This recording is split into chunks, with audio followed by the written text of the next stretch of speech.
All right, friends. ESPN just dropped their future power rankings, and this one's got Steelers fans talking.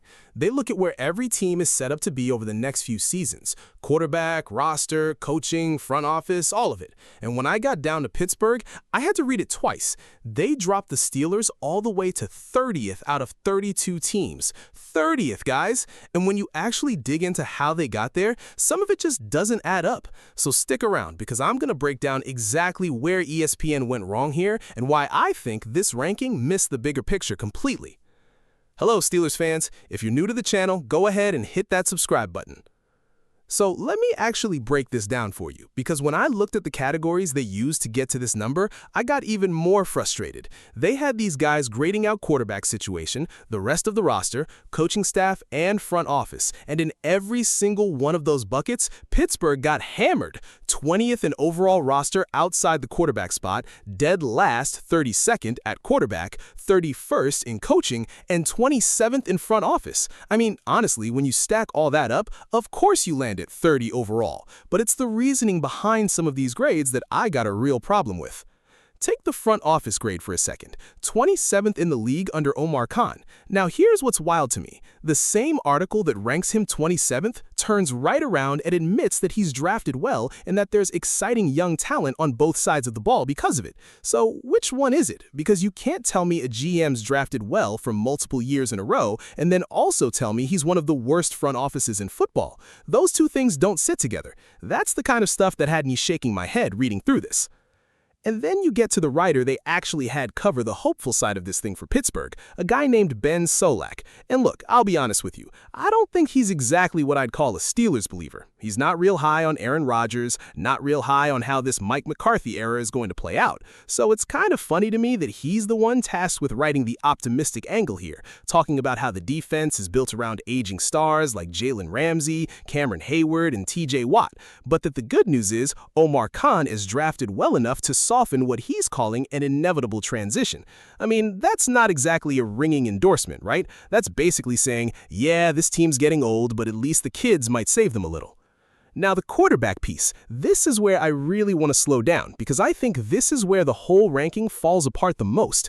The reasoning here basically points at the list of guys who started at quarterback for this franchise recently. Kenny Pickett, Justin Fields, Russell Wilson, Aaron Rodgers, and then the two young guys, Will Howard and Drew Allar, who haven't thrown a pass in a real game yet. And yeah, I get it, on paper that looks like a carousel with no answer in sight. But here's what I think gets completely glossed over.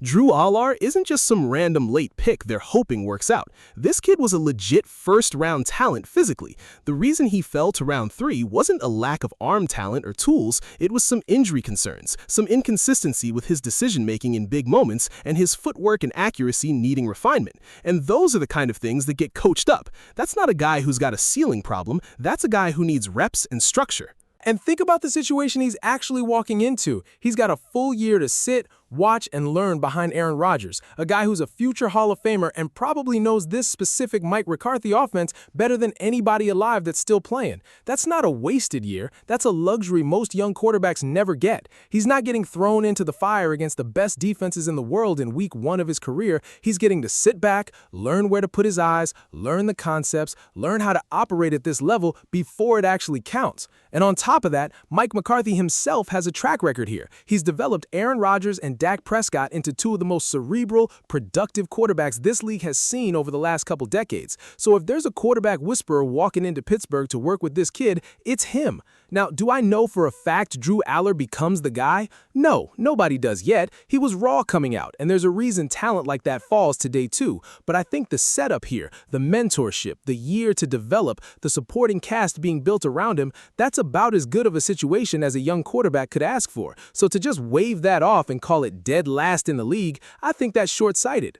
Now, let me pivot into something I think got almost completely ignored in this whole exercise, and that's the actual young talent on this roster. Because when I hear this team described like it's just a bunch of old guys running out the clock, I think that narrative is lazy, honestly. Let's start with the youngest guys on the roster. You've got 22-year-olds like Jeremy Bernard, who I think is going to be a mainstay at receiver, a real yak threat with a well-rounded game. You've got Max Ihanachor, who might end up being the starting right tackle for the next decade. Dalen Everett, a third-round pick who's already turning heads in camp, and Robert Spears-Jennings, a late-round guy who's actually getting first-team reps right now because of the number of injuries in that safety room. And by the way, he's drawn praise from first-team offensive guys like Pat Freiermuth. Then you move up to the 23-year-olds, and you've got Derrick Harmon, a former first-rounder who looks primed for a breakout year, Jennings Dunker, who's the future at right guard and already flashed in the preseason opener, Gabriel Rubio, another late-round guy who's showing out early and looks like he's going to make this roster as a backup nose tackle, then 24-year-olds, and it's kind of crazy when you actually stop and think that Nick Herbig is only 24. He's already a $100 million player, and he's already been a legitimately productive pass rusher. Having that kind of talent locked in that young is huge. Zach Frazier, one of the better centers in the league, is also 24. Yaya Black is reportedly looking like the next great nose tackle for this front, a massive, long-limbed guy that's tough to move off his spot. Then 25-year-olds, Keanu Benton, who just got a long-term extension, Darnell Washington, who also got paid this year, and Troy Fautanu, who's set up to be this team's franchise left tackle for years to come. Then 26-year-olds, and this is where it really stacks up, Joey Porter Jr., a shutdown corner who's about to get paid in a major way, Mason McCormick, a big piece of that offensive line, Peyton Wilson, who's still got real upside at that age, and Asante Samuel Jr., who honestly, it's wild to even think he's only 26, feels like he's been around forever already. Then 27-year-olds, Jalen Warren, still in his mid-20s, Pat Freiermuth, still playing at a high level, Patrick Queen, also only 27, and Jaquan Brisker right there with him. So when people act like this roster is nothing but a bunch of guys who can't move anymore, I just don't think that lines up with the actual names on this list. And a big reason for all that young talent sitting on this roster right now comes down to how Omar Khan has drafted since taking over as GM. Look at his first three classes, 2022 through 2025, before you even get to this year's group. In round one, he's landed on Broderick Jones, Troy Fautanu, and Derrick Harmon, all three now looking like real building blocks on this roster. Round two, honestly, might be his best work. Joey Porter Jr., Keanu Benton, and Zach Frazier all coming out of that round, and all three trending toward long-term deals in Pittsburgh. Round three's a little shakier. Darnell Washington was a clear win. Roman Wilson and Peyton Wilson both look like they're taking steps forward this camp, but Caleb Johnson looks like he might not even make the roster this year, so that one's probably a miss on the resume.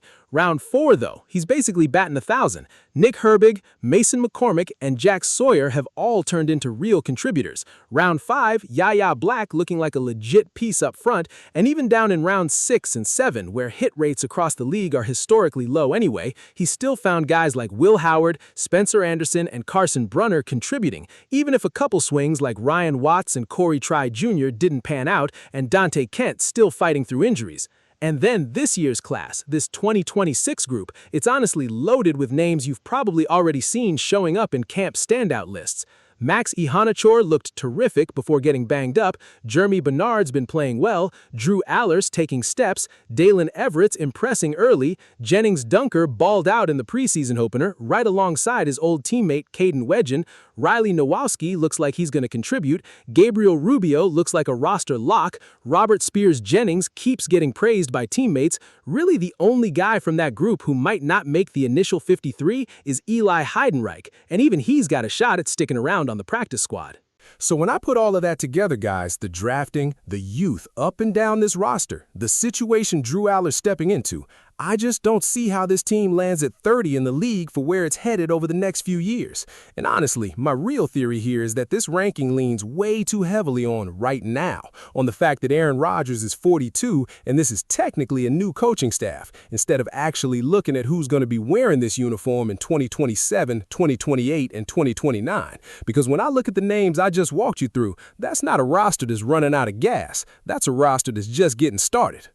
So look, I think ESPN got caught up in the surface level story here instead of actually digging into the roster the way we just did. This team's got real young talent stacked at almost every position, a front office that's proven it can find that talent, and a quarterback room that's set up better than people want to give it credit for. I think this ranking's going to look pretty rough in a couple years. Let me know down in the comments if you agree. And until next time, here we go Steelers.